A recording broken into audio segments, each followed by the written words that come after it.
ሰላም ጤና ይስጥልን ውድ የዜና ላፍታ ተከታታዮቻችን ከሁሉ አስቀድመን አክብሮታዊ ሰላምታችን ይድረሳችሁ ብለናል። ለሰዓቱ የመረጥናቸውን ዜናዎች ይዘን ተገኝተናል። አንኳር ጉዳዮችን በማስተዋወቅ እንጀምራለን። አሜሪካ በህወሓት ቡድን ላይ ማዕቀብ ልጥል ነው ተባለ። ዝርዝር መረጃውን ስለያዝነው አብራችሁን ቆዩ። በቤተ ክርስቲያን ውስጥ ለምዕመናን ላብ የተጠረገበት ሶፍት በሚያበሉ አካላት ላይ እርምጃ ተወስዷል ተብሏል። እንመለስበታለን። በሌላ ዜና ከመንጃ ፍቃድ እድሳት አገልግሎት ጋር በተያያዘ ከአሽከርካሪና ተሽከርካሪ ፈቃድና ቁጥጥር ባለስልጣን የወጣ መረጃ ስላለ ዝርዝር መረጃውን ይዘናል።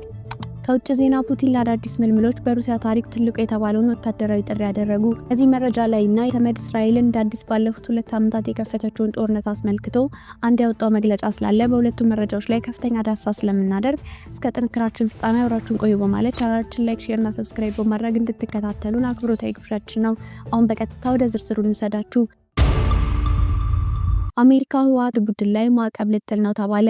አሜሪካ በህወሓትና በትግራይ ጸጥታ ኃይሎች ስልጣን ባላቸው አንዳንድ ግለሰቦች ላይ ማዕቀብ ልጥል እንደምትችል አንድ የሀገሪቱ ባለስልጣን እንደነገሩት ጠቅሶ ዘ ኢኮኖሚስት መጽሔት ሰሞኑን ባወጣው ዘገባ አስነብቧል። አሜሪካ ማዕቀብ ለመጣል እያሰላሰለች ያለችው ትግራይ እንዳትረጋጋ እንቅፋት በሆኑና ክልሉ በድጋሚ ጦርነት እንዲያመራ እያደረጉ ይገኛሉ በምትላቸው ግለሰቦች ላይ እንደሆነ ባለስልጣኑ መናገራቸውን ዘገባው ጠቅሷል። አሜሪካ ማዕቀብ መጣል እንደ አማራጭ ያየችው የተወሰኑ የትግራይ ክልል የጸጥታ ኃይሎች ወታደራዊ አዛዦች ጌታቸው ረዳ በሚመሩት ጊዜ አስተዳደር ላይ ከሳምንት በፊት ፈንቅለ መንግስት ሙከራ ማድረጋቸውን ተከትሎ እንደሆነ በዘገባው ላይ ተጠቅሷል። የኢትዮጵያ ወንጌል አማኞች አብያተ ክርስቲያናት ካውንስል የተላለፈ መግለጫ። የኢትዮጵያ ወንጌል አማኞች አብያተ ክርስቲያናት ካውንስል በስሩ አባል ለሆኑ በሙሉ ከመጽሐፍ ቅዱስ ውጭ የሆኑ አካሄዶችና ልምዶችን በሚመለከት ከድርጊታቸው እንዲቆጠቡ መክሯል። የሮቦት አብያተ ክርስቲያናት ህብረት ለካውንስሉ የላከው ደብዳቤ እንደሚያመለክተው አባላት በቤተ ክርስቲያን ውስጥ የመጽሐፍ ቅዱሳዊ ከሆኑ ተግባራት እንዲቆጠቡ የሚያሳስብ ነው። ለአብነትም ዘይት፣ ውሃ፣ ጨርቃጨርቅ የሚሸጡ እንዲሁም ላባቸውን የጠረጉበትን ሶፍት ለምዕመናን የሚሰጡ መኖራቸውን አመላክቷል። ካውንስሉ አባላት ቤተ ክርስቲያኖች ከመሰል ድርጊቶቻቸው እንዲቆጠቡ በጥብቅ አስጠንቅቋል። የሮቦት አብያተ ክርስቲያናት ህብረት ካውንስሉ ያወጣውን መመሪያ እንደምትተገብር አሳውቃ መሰል የመጽሐፍ ቅዱሳዊ ልምዶችን እንደምትጸየፍ ገልጻለች። ከሰሞኑ የኢትዮጵያ ወንጌል አማኞች አብያተ ክርስቲያናት ካውንስል ከነብዩ ጩፋ ጋር ውጥረት ውስጥ መግባታቸው የሚታወስ ሲሆን የመጽሐፍ ቅዱሳዊ ልምዶችን በሚተገብሩ አካላት ላይም እርምጃ እየወሰደ ነው።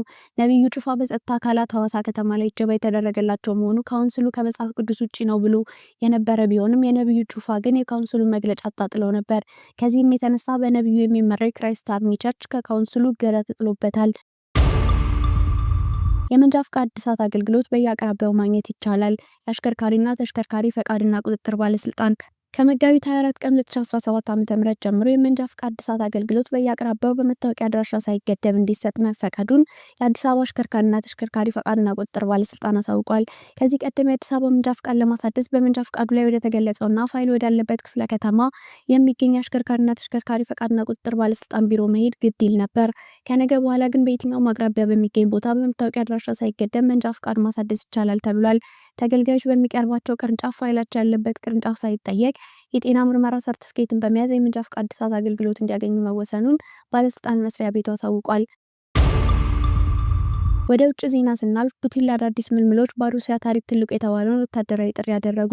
የሩሲያ ፕሬዝዳንት ቭላዲሚር ፑቲን እድሜያቸው ከ18 እስከ 30 ለሚሆኑ 160,000 ወንዶች ወታደራዊ ጥሪ አድርጓል። ይህ ከአውሮፓውያኑ 2011 በኋላ የመጀመሪያው ሲሆን ሀገሪቱ ወታደራዊ ኃይሏን ለማስፋፋት ቆርጣ መነሳቷን ያሳያል ተብሏል። በጸደይ ወቅት የሚጀመረው ወታደራዊ ስልጠና ለ1 ዓመት የሚቆየው ፑቲን ከወራት በፊት የወታደሮቹ ቁጥር 2.39 ሚሊዮን ማድረስ አለባት ብለው ነበር። አክለውም በተጠንቀቅ የሚጠብቁ ወታደሮች ቁጥር 1.5 ሚሊዮን ድረስ እንደሚፈልጉ ማሳውቀዋል። ይህ ማለት በሚቀጥሉት 3 ዓመታት የሩሲያ ወታደራዊ ቁጥር በ180,000 ይጨምራል ማለት ነው። ምክትል አድሚራል ቭላዲሚር ሊምያንኪን እንዳሉት አዳዲሶቹ ምልምሎች ሩሲያ ልዩ ወታደራዊ ኦፕሬሽን ወደምትለው የዩክሬን ጦርነት የሚላኩ አይደሉም። ነገር ግን የዩክሬን ጦርነት የተጀመረ ሰሞን በሩሲያ ድንበር አካባቢ አዳዲስ ምልምል ወታደሮች በጦርነቱ መገደላቸው ተነግሮ ነበር። ዩናይትድ ስቴትስ በዩክሬን ያለውን ጦርነት እንዲቋጭ ሙከራ እያደረገች ባለችበት ወቅት ነው ሩሲያ አዳዲስ ምልምሎችን ለመመዝገብ ጥሪ ያቀረበችው። ማክሰኞ ዕለት ሩሲያ በሄርሶን ከተማ በሚገኝ የኃይል ማመንጫ ላይ ባደረሰችው ጥቃት 45,000 ሰዎች ያለ ኤሌክትሪክ ኃይል እንደቀሩ ዩክሬን ተናግራለች።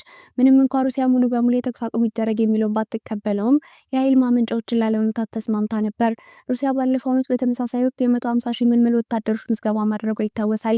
ከዚህ ቀደም የወታደሮች ምልመላ እድሜ ገደብ 27 የነበረ ቢሆንም ይህ እድሜ ገደብ 30 እንዲሁም ከተደረገ በኋላ በርካታ ሰዎች ተመዝግበዋል። የምዝገባ ጥሪ የሚካሄደው በፖስታና ጎሱስ ሊጉ በተባለ የመንግስት ድረገጽ አማካኝነት ነው። በርካታ ሩሲያን ወታደራዊ ግዴታውን ላለመወጣት አማራጭ የሲቪል ስራ መውሰድ መጀመራቸው እየተነገረ ነው። ነገር ግን የሰብአዊ መብት ጠበቃ የሆኑት ቲሞፌይ ቫስኪን ለገለልተኛ ሚዲያ እንደተናገሩ ከጦርነቱ በኋላ የሚደረጉ ጥሪዎች ሎተሪ ሆነዋል ይላል። ባለስልጣናቱ የጦር ሰራዊቱን ለመሙላት አዳዲስ መንገዶችን እየተከተሉ ነው ሲሉ አብራርተዋል። ሩሲያ በዓመት 2 ጊዜ ከምታደርገው የምልመላ ምዝገባ በተጨማሪ በርካታ የኮንትራት የተቀጠሩ እንዲሁም ከሰሜን ኮሪያ የመጡ ወታደሮች አሏት። ቢቢሲና ሚዲያ ዞና ባጣሩት መረጃ መሰረት በጦርነቱ 100,000 ገደማ ወታደሮችን አጣለች።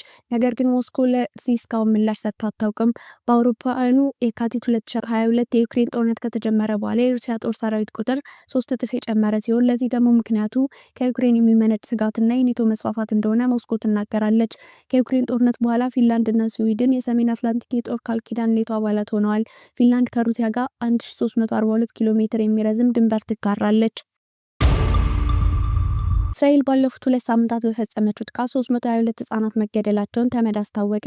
እስራኤል እንደ አዲስ ባለፉት 2 ሳምንታት በጋዛ በጀመረችው ጥቃት 322 ህጻናት መገደላቸውና በተጨማሪም በዚህ ወቅት ቢያንስ 609 ህጻናት መቁሰላቸውን የተባበሩት መንግስታት የህጻናት መርጃ ድርጅት ዩኒሴፍ ገልጿል። የጋዛ የተኩስ አቁም ለህጻናት ወደፊት ህይወታቸው የሚያስቀጥል እንዲሁም የማምከን ተስፋን የከፈተ ነበር ሲሉ የዩኒሴፍ ዋና ዳይሬክተር ካትሪን ራስል ተናግረዋል። አክለውም ነገር ግን ህጻናቱ እንደገና ዙሪት ወደማያልቅ አስከፊ ጥቃቶች እንዲገቡ አድርጓቸዋል ብለዋል። የጋዛ የተኩስ አቁም ስምምነት የመጀመሪያው ምዕራፍ ከተጠናቀቀ በኋላ እስራኤል ከ2 ሳምንት በፊት እንደ አዲስ ጥቃቷን አጠናክራ ቀጥላለች። እስራኤል የመጀመሪያው ምዕራፍ የተኩስ አቁም ስምምነት መራዘምን ሐማስ እንዲቀበል ትፈልጋለች። ሐማስ በበኩሉ ሁሉም ታጋቾች እንዲለቀቁ እንዲሁም የእስራኤል ጦር ከጋዛ ሙሉ በሙሉ እንዲወጣና ዘላቂ መረጋጋትን ማምጣት ያለመው ሁለተኛው ምዕራፍ ተግባራዊ ይሁን እያለ ነው። ሆኖም እስራኤልና አሜሪካ ስምምነቱን በመቀየር አንደኛው ምዕራፍ እንዲራዘምና ታጋቾች እንዲለቀቁ ለማድረግ እየሞከሩ ነው። ይህም በእስራኤል ጦር ከጋዛ መውጣትና እንዲሁም ዘላቂ የተኩስ አቁምን የሚያዘገይ ይሆናል። ዩኒሴፍ በጋዛ የማያቋርጥና ማንም ባለየ ሁኔታ የአየር ጥቃት እየተፈጸመ እንደሆነ ገልጾ ባለፉት 10 ቀናት ውስጥ በየቀኑ 100 ህጻናት ተገድለዋል ወይም የአካል ጉዳት ደርሶባቸዋል ብሏል። አብዛኛው የተገደሉት ህጻናት የተፈናቀሉና በጊዜያዊ ድንኳኖች ውስጥ ጉዳት በደረሰባቸው ቤቶች ተጠልለው የነበሩ ናቸው።